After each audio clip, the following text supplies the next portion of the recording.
Hey guys, welcome back to Jo's vlog. இன்னைக்கு வந்துட்டு ஒரு குக்கிங் vlog தான் பார்க்க போகிறோம். குக்கர்லேயே வந்துட்டு நான் பிரியாணி ஜஃபர் பாய் பண்ணுற பிரியாணி மாதிரி தான் நான் ட்ரை பண்ணியிருக்கேன். கொஞ்சம் என்னோட வீட்டுக்கு தேவையான அளவு காரம் இதெல்லாம் வந்து கம்மி பண்ணிட்டேன். குக்கரில் வந்துட்டு எண்ணெய் விட்டுட்டு ஹோல் ஸ்பைசஸ் போட்டதுக்கப்புறமா 2 பெரிய வெங்காயத்தை சேர்த்துக்கோங்க. இதுலேயே உப்பு தேவையான அளவு சேர்த்து வதக்கிக்கோங்க. எங்கள் அம்மா எப்பயுமே சொல்லுவாங்க உப்பு போட்டு வதக்கினா தான் சீக்கிரம் வெங்காயம் வதங்கும் அப்படின்ற மாதிரி. இது என்ன லாஜிக்னு எனக்கு எப்பயும் புரியல, பட் ஆனால் அதை நான் ஃபாலோ பண்ணிட்டு தான் இருக்கேன். அப்புறம் இதில் வந்துட்டு எங்கள் வீட்டில் காரம் ரொம்ப கம்மியாக தான் சாப்பிடும், அதனால 2 பச்சை மிளகாய் சேர்த்துருக்கேன். ஒரு ஹேண்ட் ஃபுல் ஆஃப் புதினா சேர்த்துட்டு 2 டேபிள் ஸ்பூன் அளவுக்கு வந்துட்டு மிளகாய் தூள், கொஞ்சமாக நான் இதில் வந்துட்டு பிரியாணி மசாலா சேர்ப்பேன், அவ்வளோதான். மற்ற எல்லாமே வந்துட்டு ஜஃபார் பாய் சொல்ல வீடியோவில் இருக்கிற மாதிரி தான். கொஞ்சம் குவான்டிட்டி மட்டும் நான் டிஃபர் பண்ணி வச்சுப்பேன். இதில் வந்துட்டு இஞ்சி பூண்டு பேஸ்ட் போடுறதுக்கான கிளிப்பிங் வந்துட்டு ஆட் பண்ண மறந்துட்டேன். இதில் கொத்தமல்லி எல்லாமே சேர்த்து வதக்கி விடணும். ஜஃபார் பாய் சொன்ன மாதிரி சிம்மிலே வச்சு வதக்கி ட்ரை பண்ணியிருந்தேன், சூப்பராக இருந்துச்சு.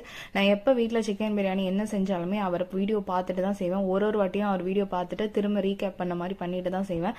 சீரியஸாகவே சொல்கிறேன், என்னமோ நான் வீட்லேயே ஏதோ பிரியாணி மாஸ்டர் மாதிரி என்ன ட்ரீட் பண்ணுவாங்க, சூப்பராகவே இருந்துச்சு. தக்காளி ஆஃபாக வதங்கினதுக்கு அப்புறமே நான் தயிர் போட்டுருவேன். அந்த தயிரோடு சேர்ந்து தக்காளி வதங்கும் போது சூப்பராகவே இருக்கும்.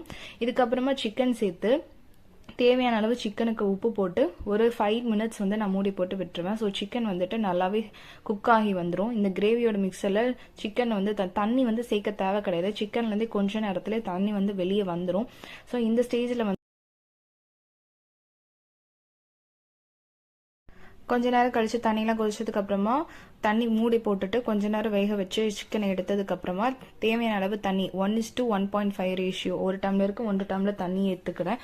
ஸோ இன்னைக்கு நான் வந்துட்டு 3 டம்ளர் சேர்க்கறனால அதுக்கேற்ற மாதிரி தண்ணி சேர்த்து பிரியாணி செஞ்சு முடிச்சிடுறேன். இந்த ரெசிபியை ட்ரை பண்ணி பாருங்க.